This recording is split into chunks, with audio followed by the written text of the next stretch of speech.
Me toca presentar al coronel Contreras, Juan José Contreras, Conde es el siguiente, Garrido. Bueno, es coronel de artillería, especialista en fortificación. Ha publicado uno de los libros destinados a la visita que mañana vais a ver algunos de los presentes que estáis aquí y otros que nos están siguiendo online.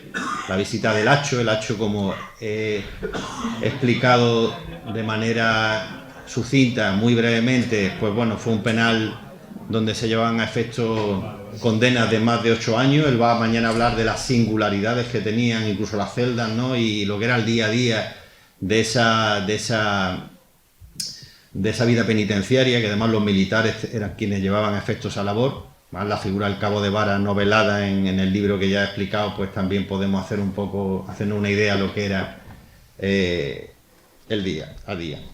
Bueno, también es graduado en Historia Contemporánea por la UNED, máster universitario en Método y Técnica Avanzada de Investigación, que casi todas sus investigaciones han venido determinadas en materia de fortificaciones. Ha colaborado con Radio Televisión Ceuta, en algunos de los programas lo hemos visto, además que han sido muy repetidos, con respecto al cañonazo de las 12, que es uno de los luchadores para considerarlo bien inmaterial, además por la UNESCO. Sabéis que es muy simbólico que mañana, por cierto, los que asistamos a esa visita, pues vamos a tener la oportunidad ya de premio de poderlo escuchar y estar en el momento.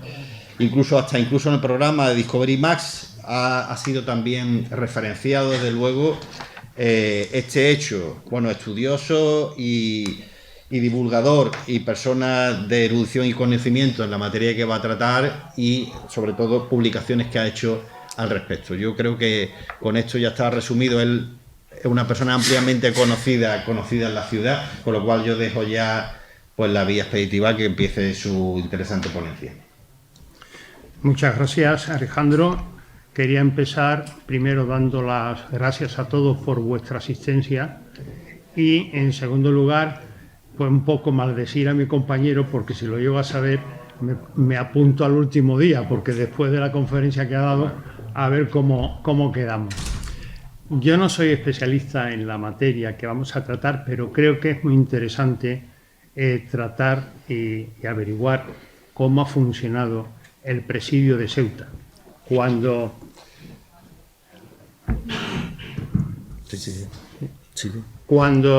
¿Me oyes ahora? Sí. Cuando acometí el estudio de esta conferencia, me di cuenta, en un principio incluso le llegué a decir a Alejandro que iba a tratar sobre el Hacho. Y me di cuenta que hacía el juego al gran equívoco que hay sobre lo que es un presidio.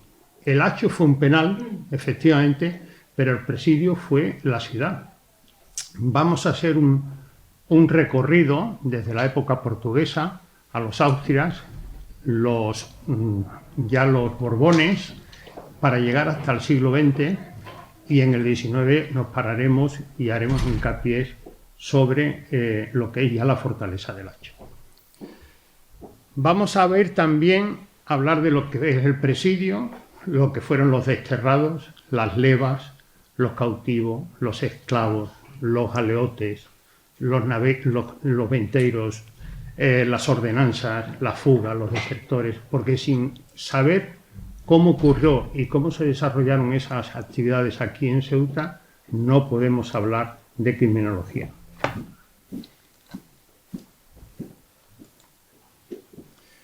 Lo primero que tenemos que saber es que Plaza Fuerte no es presidio, no es el concepto que nosotros tenemos actualmente.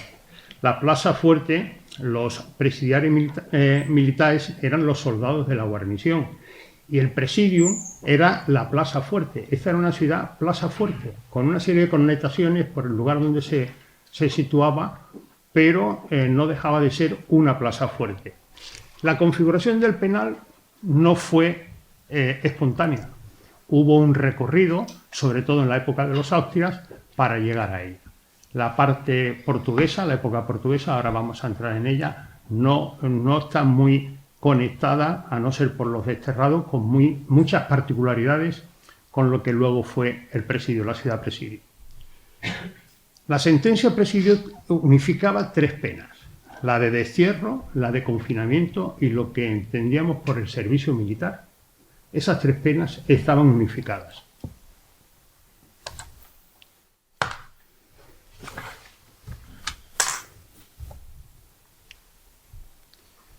¿Cuáles eran los presidios mayores? Pues los presidios mayores era Ceuta, era Orán y era Alcázar-Quibir. Y luego estaban los menores, que eran Melilla, era Larache, era el Peñón de Vélez, y como ustedes ven, de ahí no se pasó de ahí. Con esos 7 presidios se mantuvo las posesiones y lo que fueron las plazas fuertes en el norte de África. ¿Quiénes ocupaban esas plazas fuertes? Llegan los portugueses y se encuentran en una ciudad en la que nadie quería estar. En la que nadie quería estar y todavía no se tenía ese concepto de imperio comercial. Los portugueses tenían y anhelaban un imperio comercial, mientras que los españoles lo que queríamos era un imperio territorial, conquistar. Ellos no.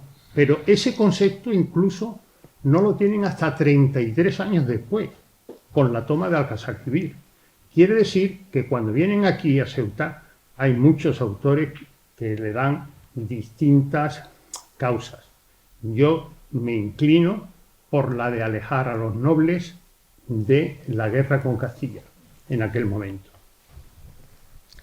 Venían los desterrados, pero eran desterrados muy distintos a los que luego conocíamos como los de los Austrias. Estos desterrados podían ser incluso nobles. Hay un detalle que los califica perfectamente cuando Alfonso de Melo se niega a ser gobernador de Ceuta ante la petición del rey. El rey no castiga a Alfonso de Melo, castiga a los 2 consejeros que eran nobles de bajo nivel comparado con Alfonso de Melo y los deja desterrados aquí en la plaza. Estos desterrados llegaban a cobrar, incluso eran libres, no tenían cárceles, recibían trigo y recibían una jornada en reis, que era la moneda portuguesa. Ahora. Y tenían algunos cierta categoría. El poeta más importante portugués, Camões, aquí tiene un instituto, llegó a venir aquí, combatió y llegó a perder un ojo. Se hacen reglamentos de las mazmorras, el mazmorreiros, lo que había que pagar a este señor por tener cautivos. Los cautivos eran los que capturaban, las cárceles no eran para los desterrados, las cárceles eran para aquellos que capturaban en las razzias con los árabes. Y entonces estaba la pena de cadena, o sea, estaban las cárceles de cadena y los metían allí, pero no eran los desterrados portugueses, eso hay que tenerlo en cuenta.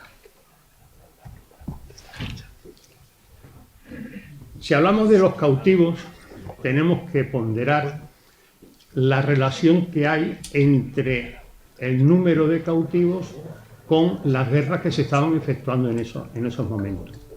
A mayor enfrentamiento con las razzias y con los musulmanes del norte de África, mayor número de cautivos por ambos lados.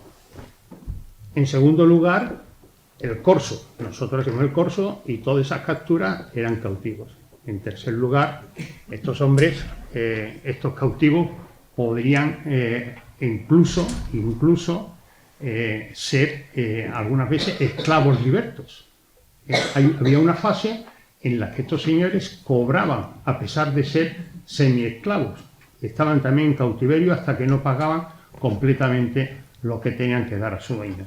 Y hablando de los esclavos, existió la esclavitud. Lo que ocurre es que la mayor parte eran los que se capturaban en esos enfrentamientos, en esas razzias con los musulmanes. Pero se llevaban a la península. Normalmente no se quedaban aquí. Otra fuente también eran el corso. Y en menor medida eran el comercio, normalmente de color, personas de color, con los portugueses que eran dueños de ese comercio desde finales del siglo XV. España se lo cedió. Y luego, en menor medida, la natalidad de las esclavas. Si uno va a las partidas de nacimiento, verás que ponen padre desconocido. podían también conseguir su libertad pagando su canon correspondiente.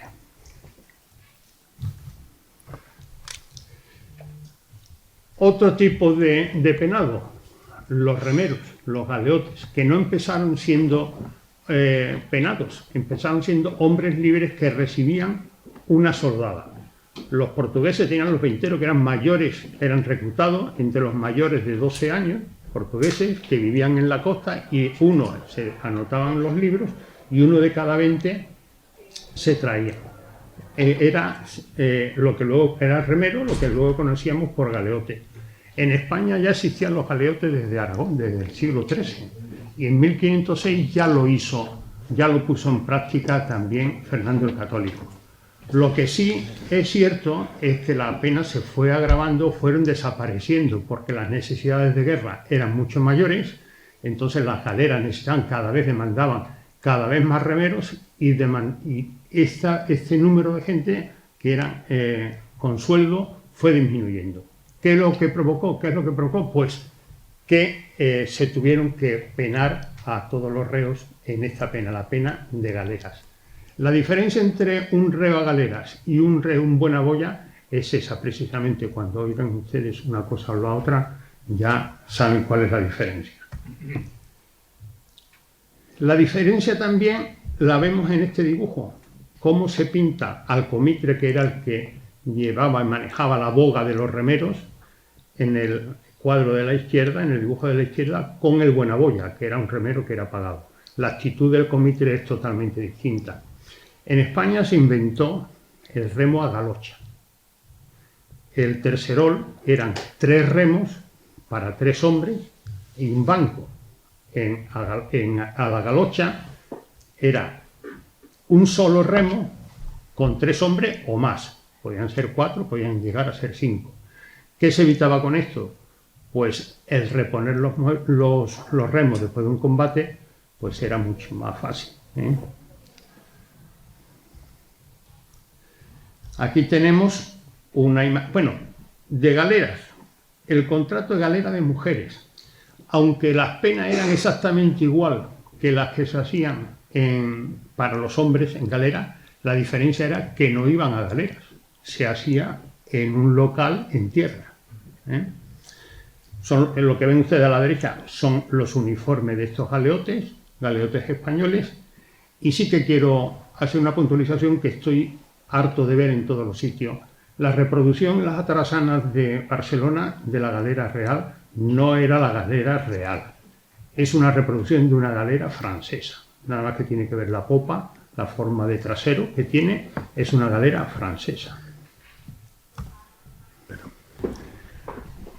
Bueno, aquí en Ceuta hubo varios lugares donde se instalaron los cadalsos, donde se ajusticiaban a los reos. El más conocido es el de San Pedro, el baluarte de San Pedro, y allí se encontraba también debajo de él la casa del verdugo. El verdugo era un desterrado de los que se habían enviado aquí a Ceuta. Y estaba la escalera de la sangre.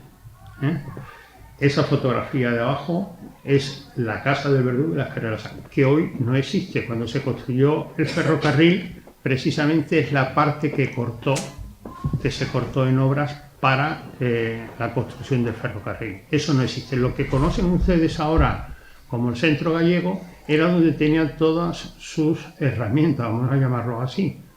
No era la casa del verdugo. La casa del verdugo ha desaparecido. Estaba a la derecha, justo a la altura de donde se ve la figura de ese hombre.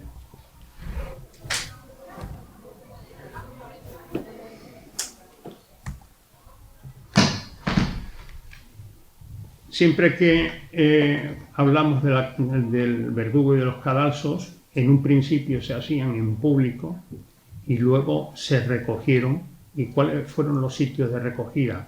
Hubo un intermedio en el que las ejecuciones se hacían en la Plaza de Armas. La Plaza de Armas real, no la de hoy. La Plaza de Armas real era donde está ahora mismo la Plaza de África.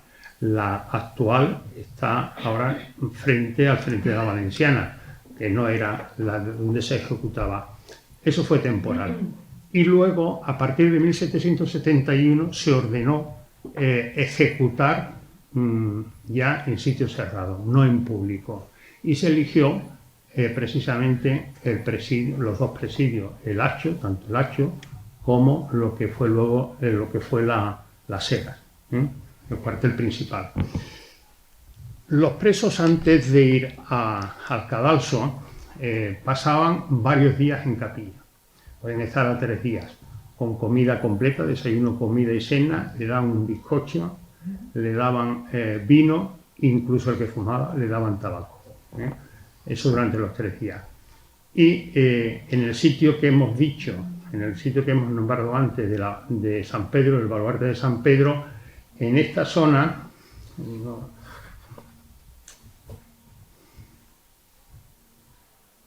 este era el cuerpo de guardia que se utilizaba como capilla. En esa zona, cuando había desmembramiento y había mutilaciones del cadáver una vez ejecutado, que luego hablaremos de eso, ese personal se tiraba al agua, los restos se tiraban al agua, y los hermanos de la Casa de la Misericordia se encargaban de recogerlos y darle cristiana sepultura. Lo que ven ustedes ya no existe, era la capilla de San Pedro, que estaba en las inmediaciones de lo que era las Heras. Y todo el reo que iba a ser ejecutado, sobre todo en la época en que el cadalso estaba situado en San Pedro, tenía que pasar por el Cristo, se paraba a rezar. Por eso le llaman el Cristo de los afligidos. Tuvo 2 lugares previos al actual. Uno era en la entrada al Albácar, que es la zona donde estaba el cuerpo de guardia, que hemos visto en el plano anterior, y la otra era en lo que conocemos como el baluarte de los mallorquines, frente justo de donde se encuentra ahora. Y el tercer traslado fue al sitio actual. Llega el siglo XVIII y entran los Borbones y la guerra de sucesión. ¿Cómo afecta esto a Ceuta? Pues le afecta de una forma directa. ¿Por qué? Porque se pierde Gibraltar. En aquel momento eso le da una importancia estratégica a Ceuta enorme, y eso hace que se potencien las fuerzas militares de aquí de esta ciudad. En el 40% de cerca de 7.000 habitantes eran militares, desterrados, y un 30% eran gente que eran presidiarios, que estaban sujetos a presidio. Luego el resto prácticamente se repartía entre clérigos, monjes y demás, con la iglesia. Aquí los desterrados se formaron 2 grupos, lo que era el regimiento fijo y luego los regimientos que rotaban de la península aquí. Llega el rey Felipe V, y el rey Felipe V, ¿cómo gobierna? Ya estamos hablando de los Borbones. Hay un afán ordenancista tremendo que afecta precisamente todas las pragmáticas, todas las ordenanzas están impregnadas de este afán de los Borbones. Sigue gobernando curiosamente por consejos. Felipe V tenía los consejos de Italia, tenía los consejos de Indias, tenía el consejo de Aragón y tenía los consejos de Castilla, tenía 4 consejos. Y dirimían casi todos los actos que tienen que ver con gobernación, justicia, excepto el tema de la guerra. La guerra era directamente del rey. Y aparece también otra figura muy importante, que era el secretario. El secretario departía directamente con él sin pasar por consejo, y es algo bastante importante. Empieza con las ordenanzas de 1715, que es la estructura, es la que le da estructura a lo que es la organización militar de aquí de Ceuta, de defensa de la ciudad de Ceuta. Y luego tiene también, antes del 45, pero lo vamos a ver en la siguiente diapositiva, una ordenanza que pasa desapercibida, que es la de condena a muerte para aquellos menores de 17 años, sea cual fuese el hurto. la falta cometida, incluso la del hurto. Esto provoca durante todo el siglo una serie de admoniciones de los jueces, magistrados, ministros que ha tenido, secretarios de Estado, consejos, estaba todo el mundo en contra. Y no se resuelve hasta Carlos III, o sea, su hijo, y luego su segundo hijo de la segunda mujer, de Isabel de Farnesio, Carlos III, no lo resuelven. Y eso provoca una serie de actuaciones que vamos a estudiar. En la pragmática, en la ordenanza de 1746, ya es el reglamento del presidio de la Junta. Se crean con los desterrados, se crean brigadas de 50 hombres, no son exactamente 50 hombres, según la época vemos que son mezcla de desterrados y personas que estaban cumpliendo condenas y voluntarios, y en otras épocas pues son todos voluntarios, excepto de los batallones, 2 compañías que eran precisamente de desterrados. O sea que, aunque la pragmática del 45 marca que son brigadas de 50 hombres al mando de un ingeniero, esto va sufriendo variaciones.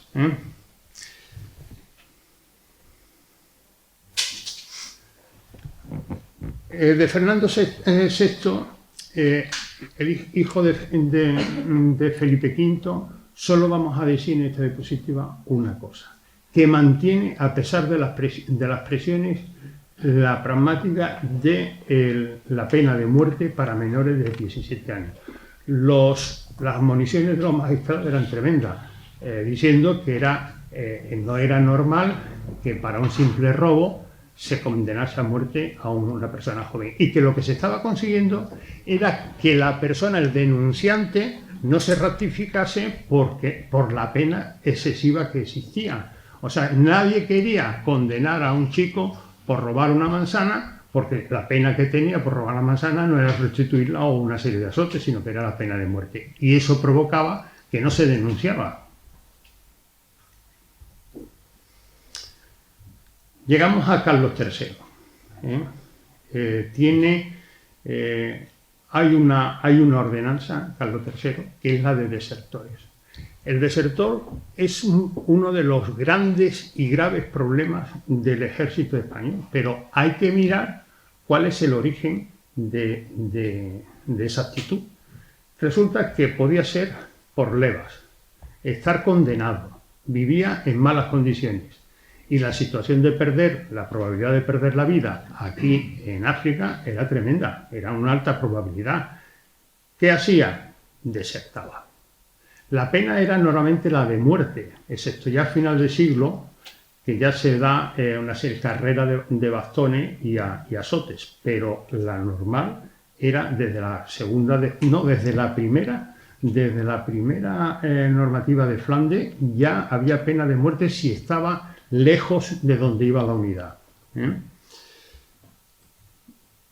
Y llegamos a... Bueno, de los desertores también quería decir una cosa, porque luego lo vamos a sacar a colación.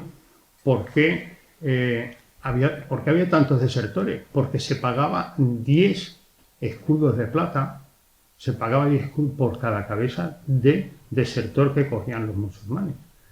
Pero ellos tenían una defensa que la estuvieron utilizando constantemente, que era renegar de la fe y hacerse musulmán.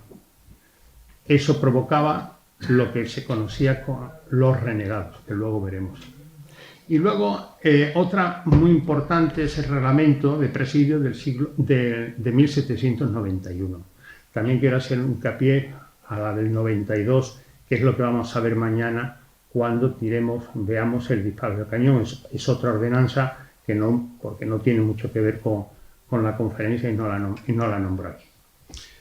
En esta ordenanza se da ya una correlación. Primero, se trata de separar a los jóvenes del resto, se le dan ciertos trabajos, y luego la vamos a sacar de nuevo a colación cuando veamos lo que es el sistema progresivo y por qué es tan importante. Yo la considero el inicio de ese cambio de mentalidad, la falta que se comete proporcional a la falta, y lo que era lo que era el contagio, evitar el contagio criminal de todos los jóvenes. Es la primera vez que sucede en una ordenanza.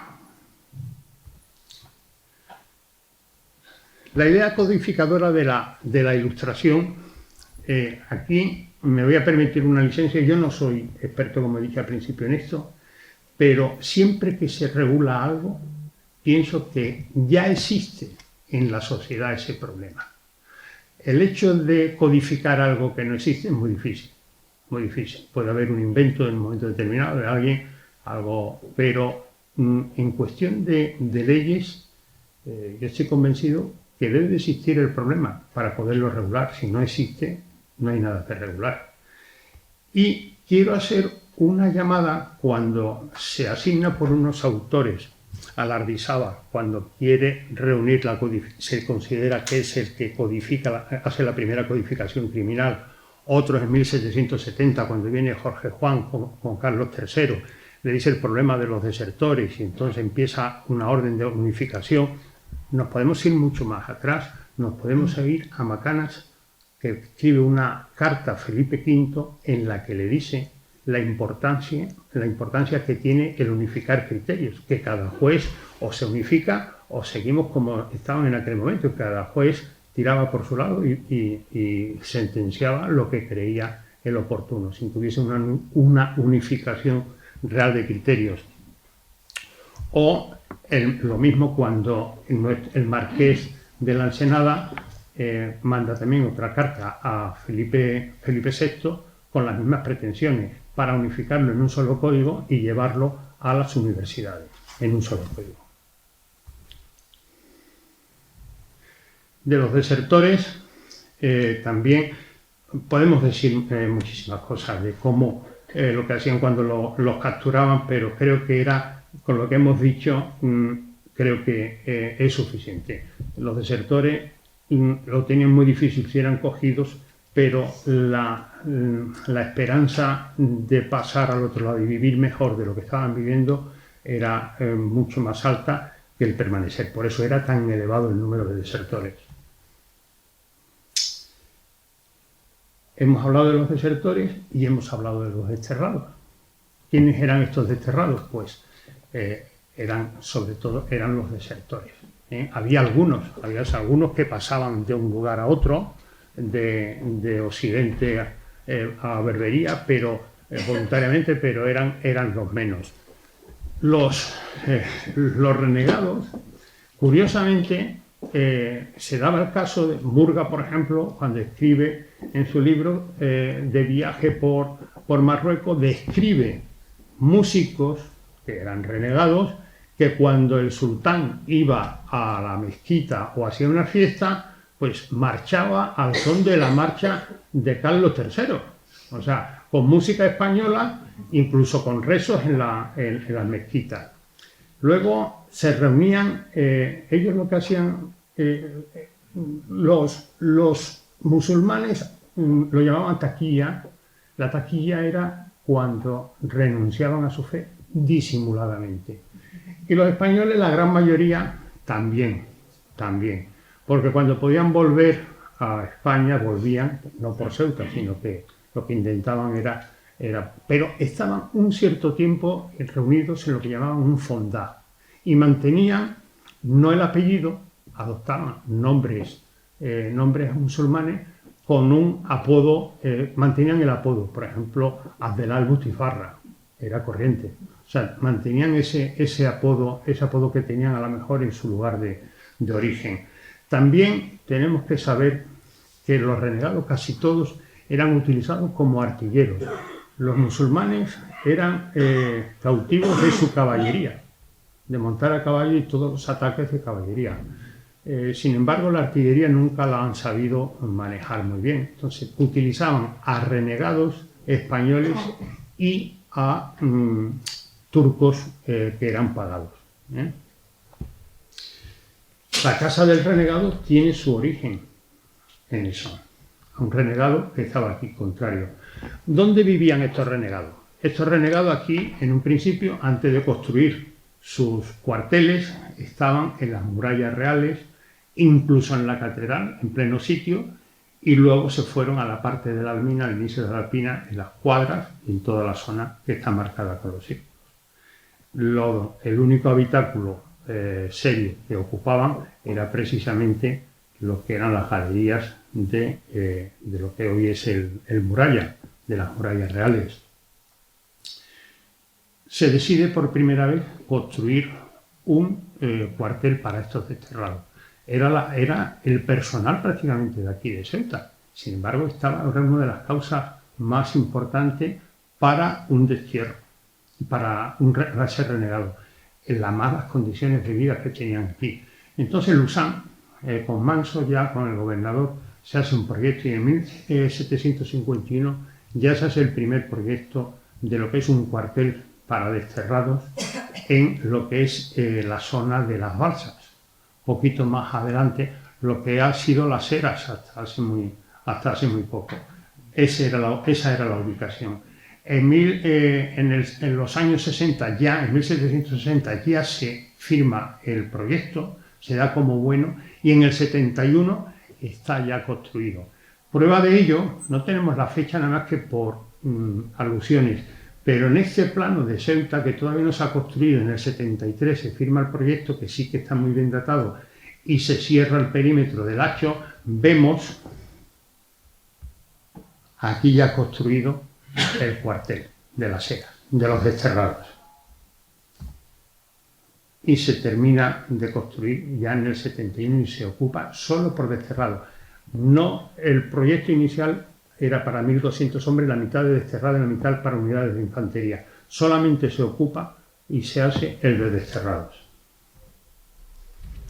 Estas son fotografías que creo que son interesantes para vosotros, repartiendo lo que es la comida y lo que luego fue cuartel cuando se abandona como presidio. En 1911 ya lo ocupa la unidad de ingenieros.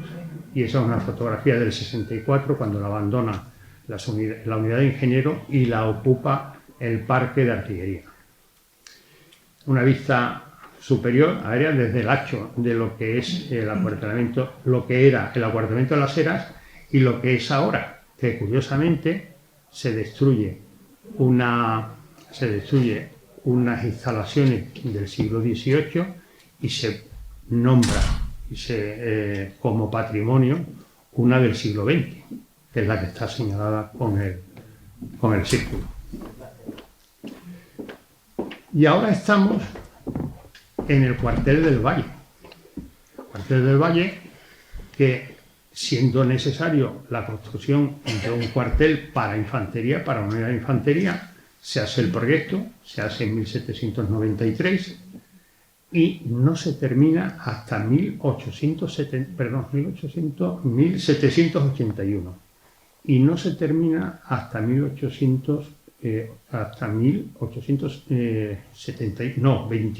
71, sí, efectivamente. ¿Por qué tarda tanto? Pues no se sabe. Hay una anécdota, la reina Isabel II, cada vez que se asomaba al balcón, le dijo Serrano, el general Serrano, Majestad, ¿por qué se asoma usted tanto al balcón? Y dice, porque a ver si veo por el horizonte aparecer el cuartel de Ceuta, que no paro de pagar dinero, y ya debía de asomar por allí, por el frente. Y era este cuartel donde estamos situados ahora. Esta es una fotografía del cuartel y el proyecto que se firmó en 1861. Ahora vamos a ver cuáles son. Hemos visto el cuartel de Valle para desterrados, hemos visto el cuartel para infantería, que termina siendo para el fijo, para el regimiento fijo. ¿Y qué más hacían los desterrados? Pues todas las construcciones de fortificación están hechas por ellos. Pasamos casi todos los días a su lado y sin saber que eso lo hicieron los desterrados.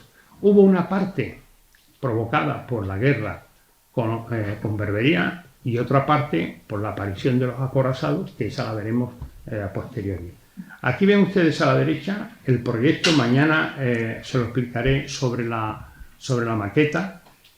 Aquí ven ustedes, primero han visto el proyecto inicial, que era de Caballero, y en esta ven ustedes ya el definitivo hecho por Gabriel.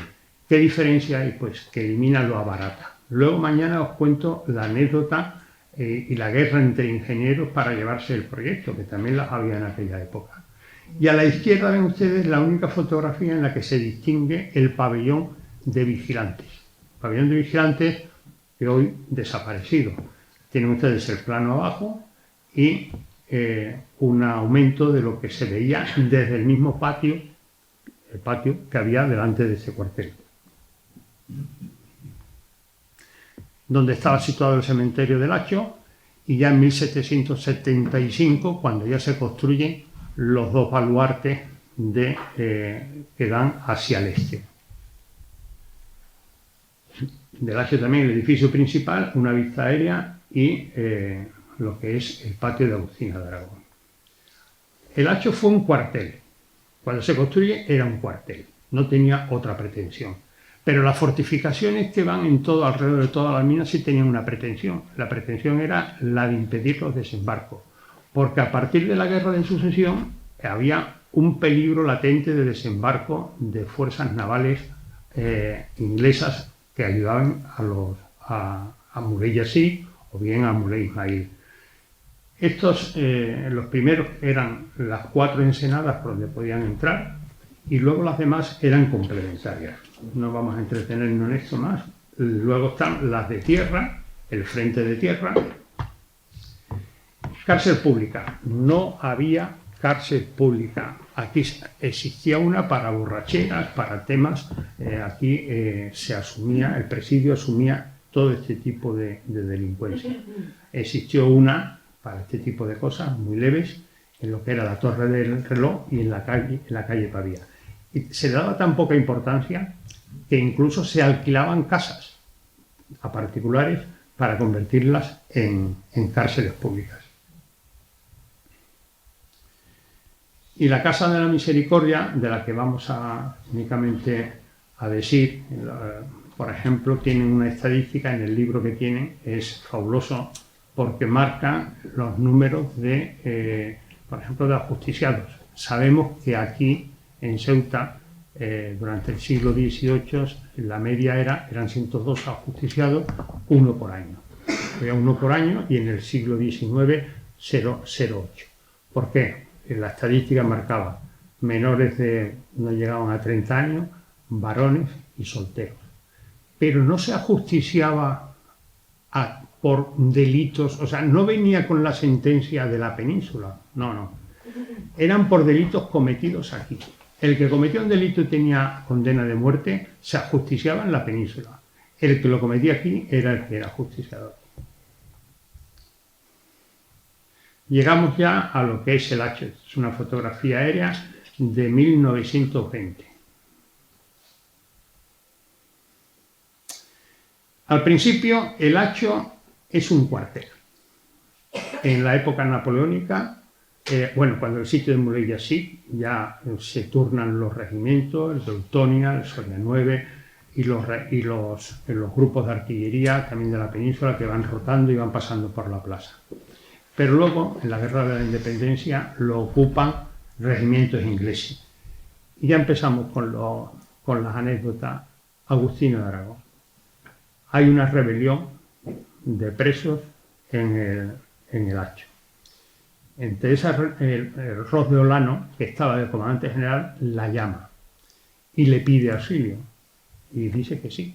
Estaba aquí, estuvo 10 años de su vida, los 10 últimos años de su vida lo pasó aquí, en esa casa que ven marcada con una X arriba al lado de los Remedios, de la iglesia de los Remedios.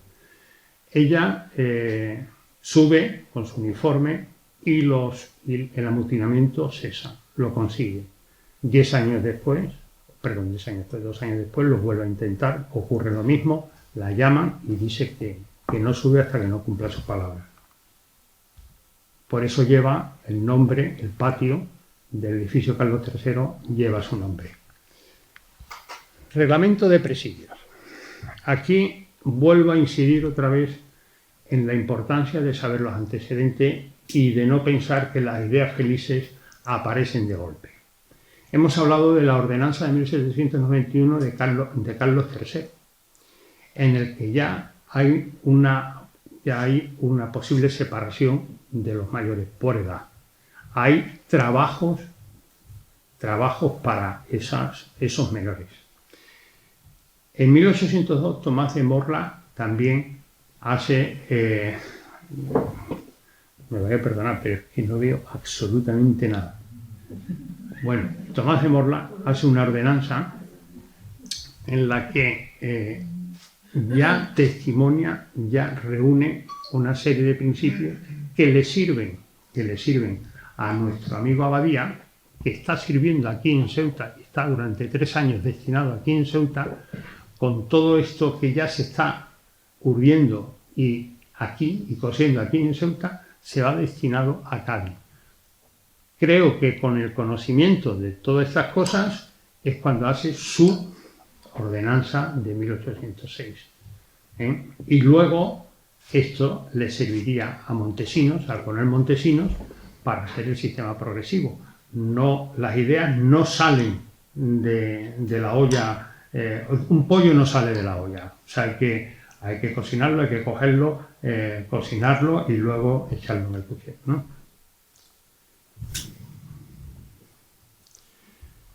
Y llega el año de 1834, la Ordenanza General de Presidio. Esta ordenanza sí que ya significa para Ceuta un penal. Convierte el hacho en un penal. Y lo debemos al rey Felón. Ya estábamos recibiendo, antes del 34, ya estábamos recibiendo a confinados, a revueltas, todos los que capturaban las revueltas de América. Ya Inardi, por ejemplo, como luego veremos, ya estaba aquí. Tupamaru estaba ya aquí antes del 34.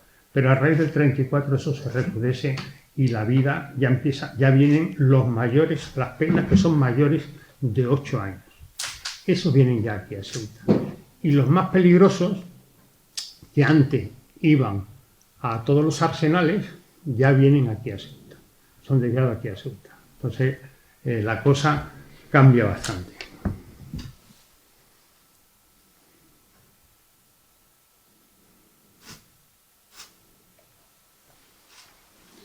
Bueno, esto es lo mismo, los incorregibles, el aislamiento perpetuo. Aquí también vienen ya los condenados a cadenas perpetuas que tienen cadena, pero otro sitio muy especial, en Ceuta, que se escribe y se condena a una persona a cadena y sin embargo para trabajar se la tenían que quitar por el alto número de accidentes que había cuando estaban trabajando en las obras de fortificación. Se les volvía a poner por la noche, cuando volvían, pero en ese momento se le quitaba. Mañana verán ustedes estas argollas arriba, que eran para los que dormían en blanca. Todos aquellos, no había selvas. Arriba no había selva, aunque el primer periodo marcaba que estuviesen en el hacho y que durmiesen en selva. No había selva, pero es que había solamente 6 en el principal, o sea que esto no se cumplía. Pero sí se cumplía que todo aquel que no terminaba, cuando no se terminaban las obras, los trabajos con tiempo o no iban a recogerlo, se quedaban dormidos a dormir en blanca. De ahí viene lo de ha pasado la noche en blanco. Dormir en blanca era dormir encadenado a una argolla en la pared o en una de las galerías que ellos mismos cavaban como presos en lo que era brigadas de castigo.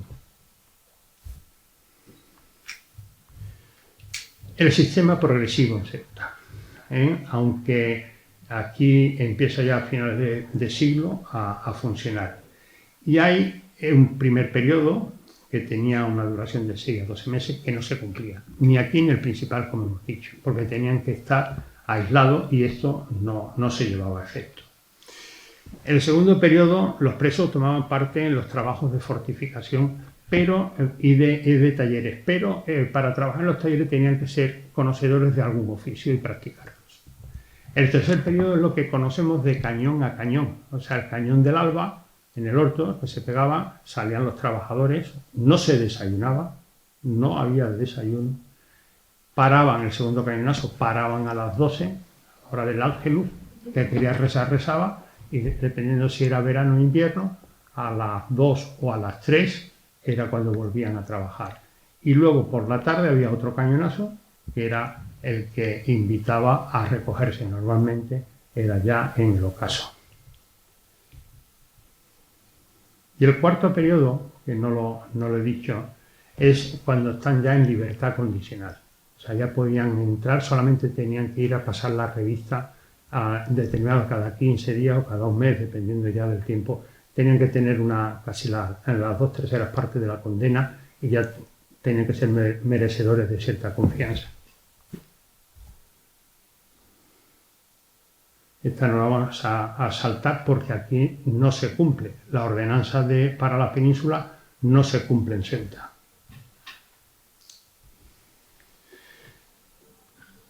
Bueno, aquí tenemos una estadística de cuáles eran los delitos más habituales. Normalmente eran los de homicidio, luego los de robo y en tercer lugar los desertores. En cuanto a los talleres, las ganancias eran tremendas, todas pasaban del 91%. Todos los años, o sea, lo que se invertía y el gasto, o sea, ingresos y gastos, pues todas pasaban del 91%. La jornada laboral es la que hemos dicho en el periodo de trabajo, mañana, orto, ángelus, ocaso. Las estadísticas, pues ya lo hemos dicho, que era los mayor número eran de robos, perdón, de homicidios, el segundo era el de robos y el tercero el de desertores. Y luego en este estadio también es importante porque vemos la diferencia, los que trabajaban en casa, el elevado número de los que trabajaban en casas particulares, más que los que se dedicaban, por ejemplo, a vigilancia, o más que los faeneros de artillería. Aparece un concepto que hasta ahora no conocemos, que es el de faenero de artillería, que eran aquellos que ayudaban a artillar los cañones. Una cosa era construir la batería físicamente y otra cosa era artillar el cañón, colocar el cañón, transportarlo, desembarcarlo, transportarlo y colocarlo y artillarlo. Con los delitos y penas cometidos por los presos de Ceuta, bueno, pues si era de noble cuna o de buena casa o era soldado, normalmente era arcabuceado, no fusilado, arcabuceado. Si era pobre hombre, que ellos llamaban chusma, pues eran ahorcados. Y tanto unos como otros, dependiendo del tipo de delito, podían llevar una condena accesoria de mutilación, muerto. O sea, se podía incluso, no quise pararme cuando lo del cadalso porque es desagradable, pero es curioso ver freír la cabeza, cortar manos, desmembrarlo, en fin, era todo un documento digno de estudio.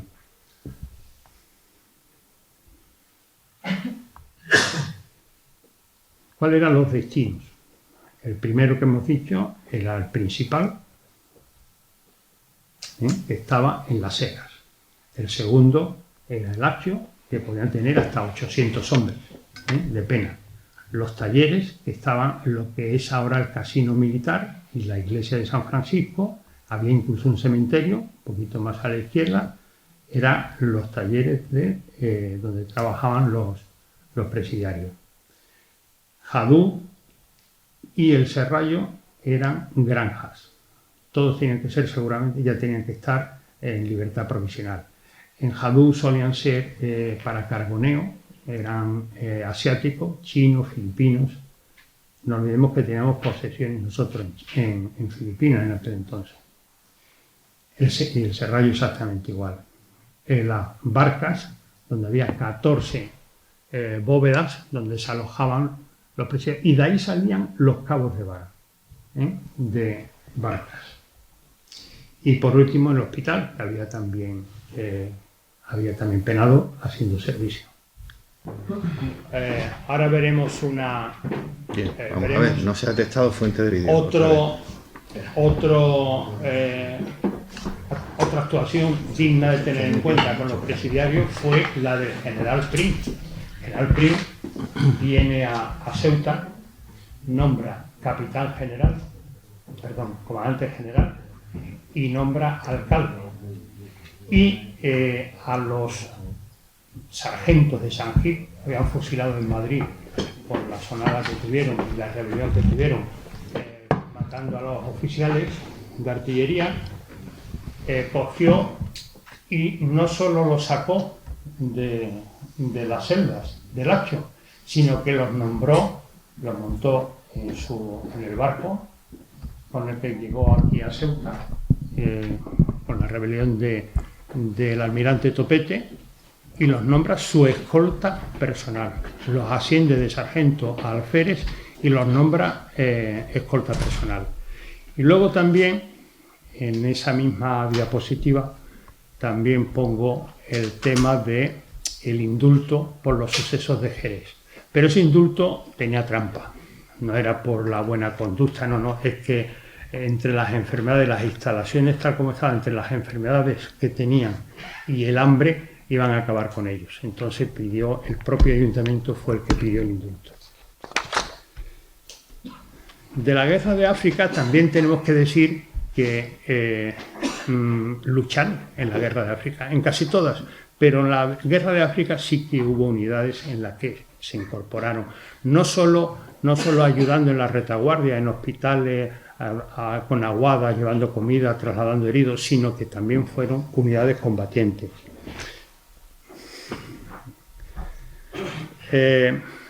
También tenemos que tener en cuenta los ilustres presidiarios. O sea, tenemos a presidentes de gobierno de México, Sayas, el cuarto presidente. Tenemos a líderes de color, como era Gualberto. Tenemos a médicos famosos mundialmente, que curó de una ceguera a la hija del comandante general. El nombre no me acuerdo ahora exactamente. Bueno, tenemos a Tupamaru, que era peruano, también al inicio, incluso antes del 34, y tenemos, incluso ya en la última época, tenemos al comandante Busquet, que bajaba, era una situación totalmente distinta. Cada semana o 2 semanas bajaba a ver al comandante general, bajaba a ver a Gutiérrez Mellado, que le gustaba mucho charlar a los dos, y departían amigablemente. Uno llegó a ser ministro de Defensa y el otro profesor universitario en Barcelona. Hablamos ahora de la otra causa. Hemos visto por qué se fortifica Ceuta y por qué los desterrados tienen que ayudar en esa fortificación.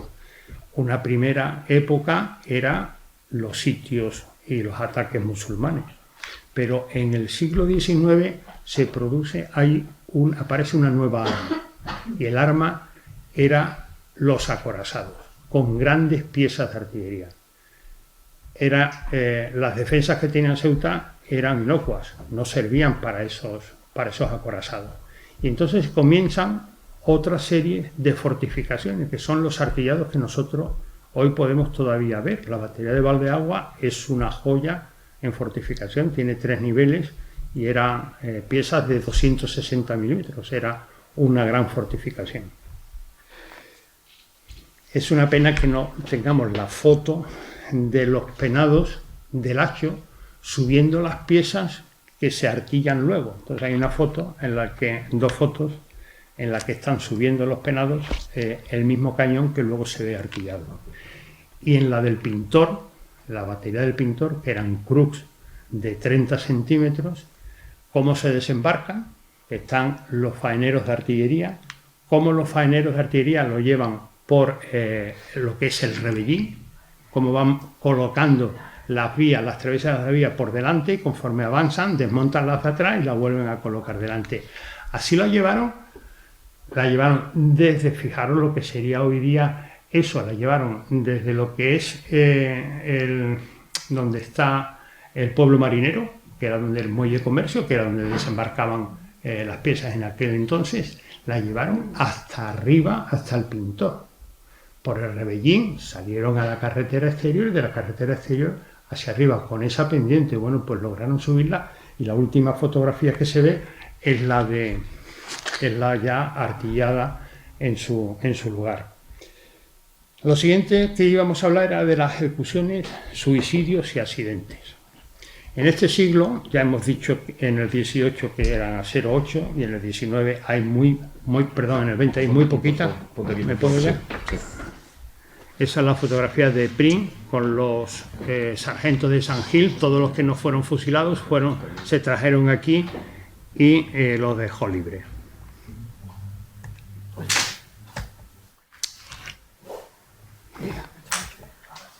No, tienes que darle aquí, ahora, ¿vale? No te va a saltar. Bueno, estas son fotografías, la misa después de la guerra de África que hay en Tetuán y el campamento antes de los combates en el Serrallo.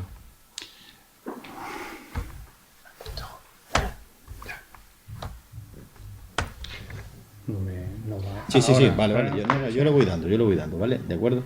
Así ya no... Esta ya la hemos dicho, ¿no? Sí, Para la siguiente, aquí. Bueno, aquí vemos a aquí vemos la fotografía de Gualberto, vemos la fotografía de todos los presos ilustres y de Bacardí también, que estuvo 2 veces condenado. Estuvo en los años 70 y 20 años después volvió otra vez al penal de Ceuta. Primero estuvo en el Peñón y luego estuvo aquí en Ceuta. Y por supuesto Argüelles, ¿no? Pero Argüelles, ahí hay trampa. Argüelles no estuvo en el hacho.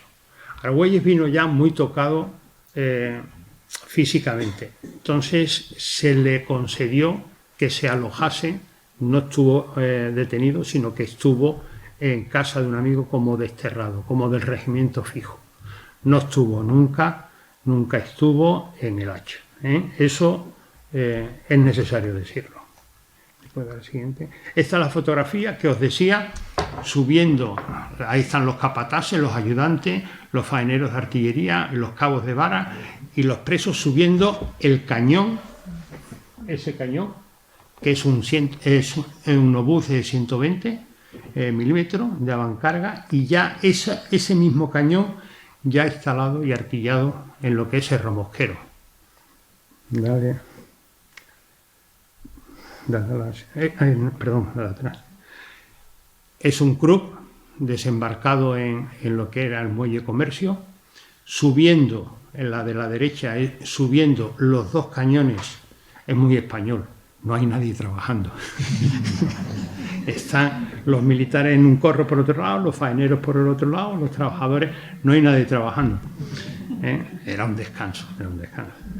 Y esa es la misma pieza, las 2 piezas ya una vez artilladas en el Pintor. Eso era lo que hacían los ingenieros con los faeneros de artillería.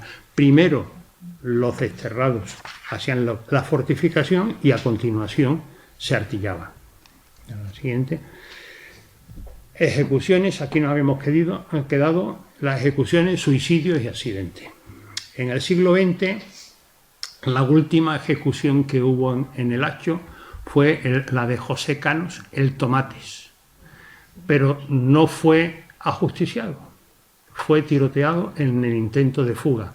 Iba encadenado, lo iban a fusilar, fue la última pena de muerte que hubo, y cuando ya estaba justo en lo que era la muralla donde se le iba a fusilar, la saltó abajo y huyendo fue tiroteado y murió. Como accidente, pues cabe rescatar, hemos hablado antes de Cristó, comandante general, nombrado por Prim cuando vino aquí a Ceuta. Bueno, pues Cristó, visitando una de esas obras complementarias, que era el fuerte de Santa Catalina, en lo que ven ustedes las bases, abajo a la derecha, se ven las bases de lo que eran los pilares que lo iba a unir lo que era el fuerte con la costa. Pues en esas obras se espanta el caballo, lo arrastra por el estribo, se le enganchó el estribo y muere. Un accidente. La prensa recoge muchos más accidentes mortales y como el de Valdeaguas, y otros que suceden en la vida diaria, trabajando como trabajaban, prácticamente con las manos, pues era muy fácil. Y luego intentos de suicidio, sobre todo en los talleres, la prensa, hay uno en el que se clava, en el taller se clava una chaveta de zapatero, o se tira, en Pozo del Rayo, se tira contra los peñascos para matarse. Llega 1911 y se cierra el penal. Esto da para otra conferencia, porque lo que se ha escrito sobre esto no se cumplió por falta de previsión. Hubo un esfuerzo muy grande por parte de los ceutíes en afrontar un reto enorme que era abandonar la vida del presidio para, mediante el comercio, convertir esto en una ciudad europea. Se plantearon las líneas estratégicas a seguir, era puerto, ferrocarril e introducción en el comercio con la parte francesa. Pero los muchachos, los franceses, no querían. Entonces fue un fracaso. Fue un intento continuo. Hay una conferencia que en otro momento, si sale, la comentaremos, que es sobre precisamente el ferrocarril Ceuta-Tetuán, lo que se pretendió, cuáles eran los objetivos y por qué no se alcanzaron. En 1911 se cierra el penal. Se crea en esos momentos, hasta el 18, hay como una prisión provincial que prácticamente en el 18 deja de existir y vuelve a ser prisión militar con todas sus consecuencias. Y en el 27 se hace el proyecto de reglamento nuevo que no es aprobado. Por cierto, ha aparecido en el libro en el que escribo sobre estas cosas en el Hacho, estaba desaparecido en lo que era el reglamento, que estaba no aparecía, y ha aparecido una copia con máquina de escribir azul, ahí está la letra azul, y ha aparecido una copia completa. Si alguien está interesado se lo puedo, porque no es algo que haya salido publicado ni se tiene conocimiento de ello. Y en el 22 se fusiló, es una prueba de la dureza de las normas castrenses. Este cabo de la Legión mató a otro cabo también de la Legión, era fusilado de espalda, y luego todos los que habían participado, toda la unidad, desfilaba ante el cuerpo. De la guerra civil no voy a hablar, simplemente cuando suban ustedes mañana, ese farallón, ese parapeto, es donde se solía fusilar arriba en el Hacho. Dale a la siguiente. La prisión del Sarchal, que no era inicialmente para mujeres. La prisión del Sarchal era para hombres y mujeres. En el 30 y pico, 30 y algo, antes de la guerra, me parece que en el 32, en el 32...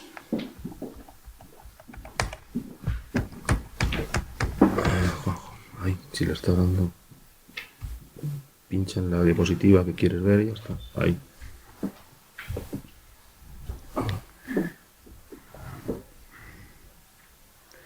Bueno, en el 36 vuelve a ser cárcel de mujeres y dura hasta el 45. En el 45 se la llevan a lo que es el presidio, el penal del puerto de Santa María. Se la llevan por las malas condiciones que tenía. Y por último, las fugas en el Hacho. Yo pongo 3 ejemplos cuando era ya prisión militar. Una en el 53, que los que estaban allí ubicados se lograron una fuga bastante espectacular. En el 76, que cuando estaban excavando y limpiando lo que era ese corredor, que hoy no se puede ver porque se tapió, y fue la causa de que se cayese la muralla, se tapió, y por el olor que quedaba de cuando había sido letrinas, o sea, era el desagüe natural, los presos estaban trabajando, y se quejaban del olor porque ya tenían los cabecillas pensado escaparse por ahí, y efectivamente, cuando ya pudieron hacerlo, desaparecieron. Eran los 4 cabecillas los que se fueron. Y luego Un año después, en el 77, aprovecharon un partido de fútbol y con la algarabía, porque después de la fuga anterior pusieron trasmayo, pusieron ferralla para que no pudiesen hacerlo sin ruido. Pero aprovecharon el partido de fútbol en el 77 y lograron partirlo. Cada vez que marcaba un gol o cada vez que había una jugada, lograron partirlo y se volvieron a escapar por ahí.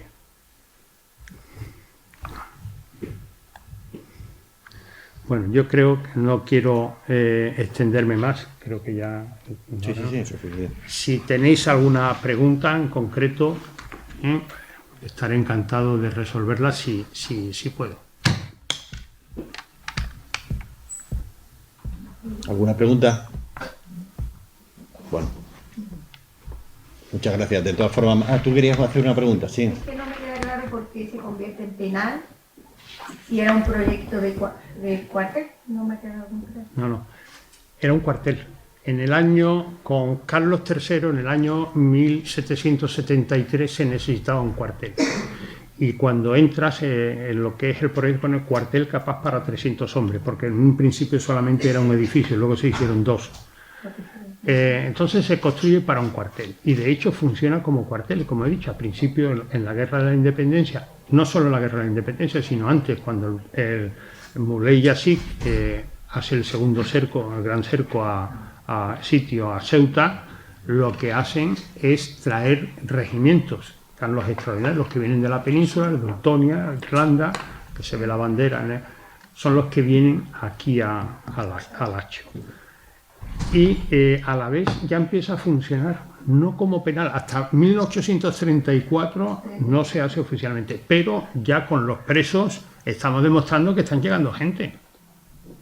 Están llegando gente, defensores de la Constitución, de la PEPA de 1812, insurgentes como Tupamaru, Inardi, que llega a ser secretario de aquí del ayuntamiento. O sea, que ya hay, antes del 34 está llegando, hay bastante gente como presos, pero no penados. A partir de 1834, la diferencia fundamental es que ya son penados. Ya las penas superiores a 8 años las hacen en Ceuta. Las mayores penas, antes, en la del 71, ya Carlos III marca que son los arsenales.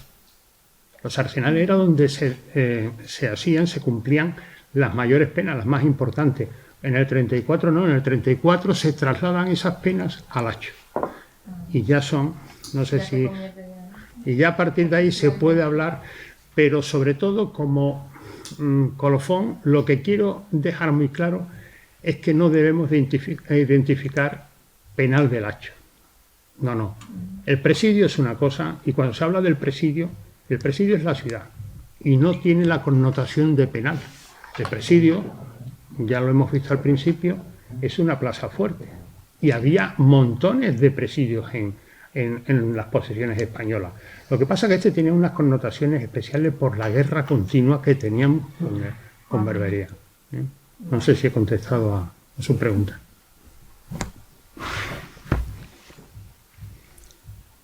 Pues muchas gracias.